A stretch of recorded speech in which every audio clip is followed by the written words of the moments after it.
আসসালামু আলাইকুম সুপ্রিয় দর্শক মণ্ডলী। ফের সয়াবিন তেলের দাম বাড়ানোর পায়তারা।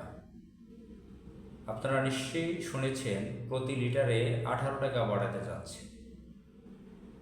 আজকে আমাদের বিপ্লব পরবর্তী সরকারের বয়স প্রায় 8 মাস। 8 মাসে পড়েছে, 7 মাস কমপ্লিট হয়েছে। 5 আগস্ট 2024 দেশ নতুন করে স্বাধীন হয়। ইন্ডিয়ান আধিপত্যবাদ যে শক্তি ছিল এখান থেকে সরে যেতে বাধ্য হয়। ইন্ডিয়ান এজেন্ট লেডি লেন্দেবদুর্জি হিসেবে পরিচিত বিকৃত চরিত্রের শেখ হাসিনা, সাবেক ইন্ডিয়ান এজেন্ট গুন্ডা শেখ মুজিবুর রহমানের কন্যা শেখ হাসিনা বাংলাদেশ থেকে পালিয়ে দিল্লিতে আশ্রয় নিতে বাধ্য হয়। এরপরে এখন আজকে 8 মাস চলছে প্রায় interim government, professor doctor Mohammad ইউনূসের সরকার। এই সময়ে সয়াবিনের দাম নিয়ন্ত্রণে আসেনি। পাবলিক পারসেপশন, এটা মানুষের নিত্য প্রয়োজনীয় জিনিসের একটি, এই যে ভোগ্য পণ্য, এই কনজিউমার আইটেমটি ওয়েল, বাংলাদেশ তৃতীয় বিশ্বের দেশ বলা হয়। এখানে খুব উন্নত মানের, মালয়েশিয়ার যে উন্নত মানের সয়াবিনের তেল সেটা তো খেতে পারে না। যে তেলটা প্রক্রিয়াজাত আছে সয়াবিন নামে, এই তেলটাই বাংলাদেশের কোটি কোটি মানুষ খাচ্ছে, বেশিরভাগ মানুষ খাচ্ছে। যদিও চিকিৎসকরা, বিভিন্ন সায়েন্টিস্টরা এটাকে অস্বাস্থ্যকর বলছেন, তারপরও এটাই তো মানুষের নিত্য প্রয়োজনীয়। সবার ঘরে ঘরে সয়াবিন আছে, এটা মানুষের অতি নিত্য প্রয়োজনীয়। তো এখন এই সয়াবিনের দামটা অতিরিক্ত থাকার কারণে এই সরকারের সমালোচনা করছে পাবলিক, কোটি কোটি মানুষ।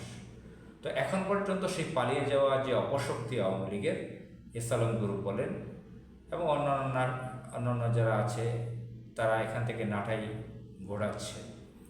এবং দেশে যারা আছে এখনও টিকে আছে এই সিন্ডিকেটের, কেউ জেলে, কেউ গা ঢাকা দিয়ে। বসুন্ধরা গ্রুপ আছে, মেঘনা গ্রুপ আছে, সিটি গ্রুপ আছে। সিটি গ্রুপের মালিক তো মারা গেছে, মূল মালিক প্রবীণ একজন ব্যক্তি ছিলেন, তার পরিবারের লোকজন আছে।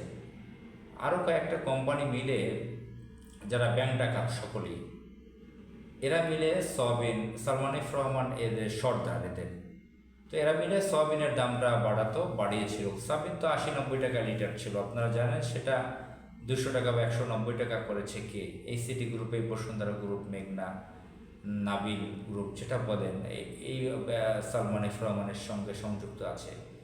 এরা সকলে মিলে এই কাজটা করেছে। এখন পর্যন্ত তাদের কাছে কল কাঠি। এসালম তো পালিয়ে গেছে তারপর।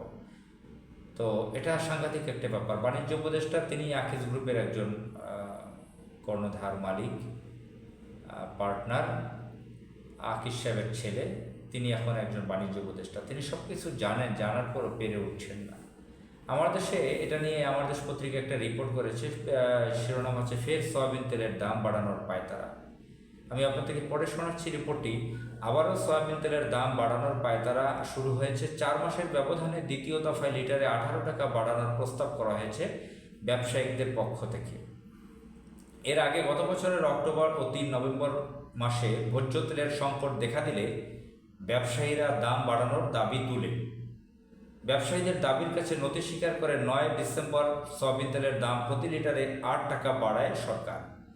এরপরও বাজারে সয়াবিন তেলের সংকট না কাটায় রোজার আগের দাম সহনীয় রাখতে সরকার ভোজ্য তেলের শুল্ক করে রেয়াতি সুবিধা দিয়েছিল। এতে রমজানের মাঝামাঝি সময়ে এসে বাজারে বোতলজাত সয়াবিন তেল সরবরাহ স্বাভাবিক হয়।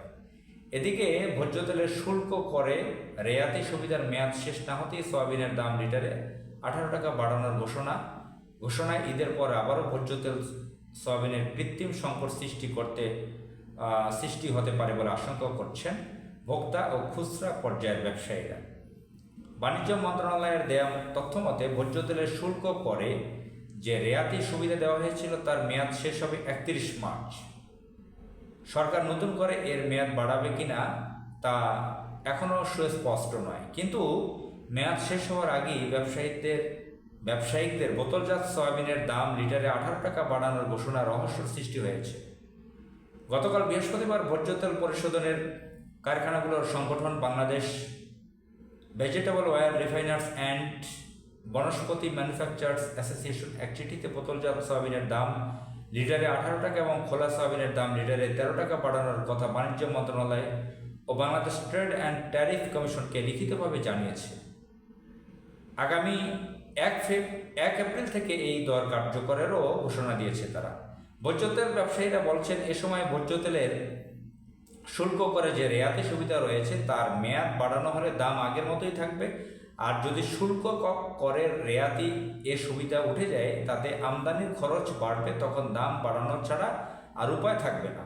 বাণিজ্য মন্ত্রণালয়ের একটি নির্ভরযোগ্য সূত্র বলছে, শুল্ক কর অব্যাহতির মেয়াদ শেষ হয়ে যাওয়ায় মূল্য সমন্বয়ের কথা বলা হয়েছে সংগঠনটির চিঠিতে বলা হয়েছে, আগামী 1 এপ্রিল থেকে 15% ভ্যাট দিয়ে সয়াবিন ও পাম তেল বাজারজাত করতে হবে। এই অবস্থায় মূল্য সমন্বয় করে পাম ও সয়াবিনের দাম উল্লেখ করা হয় চিঠিতে। আমি সবটা পড়ে শোনালাম না, শেষের সামান্য একটু পড়ে শোনাচ্ছি। অনেক বড় রিপোর্ট, একদম শেষ দিকে। অপর একটি সূত্র বলছে, এসালাম গ্রুপের কর্ণধার দেশ থেকে পালিয়ে গেলেও এখনও ব্যবসা ক্ষেত্রে অনেক কিছু নিয়ন্ত্রণ করছে বিদেশে বসে। সাম্প্রতিককালের ভোজ্য তেল সংকটের পিছনে তাদের হাত থাকতে পারে। সুপ্রিয় দর্শক মণ্ডলী, আপনারা বুঝতে পেরেছেন কোথা থেকে কি হচ্ছে। এদেরকে গ্রেপ্তার করে আনতে হবে, যে যেখানে পালিয়ে আছে বিচারের আওতায় এনে এসব দরদাম সব ঠিক করতে হবে, নিয়ন্ত্রণে আনতে হবে। আসসালামু আলাইকুম।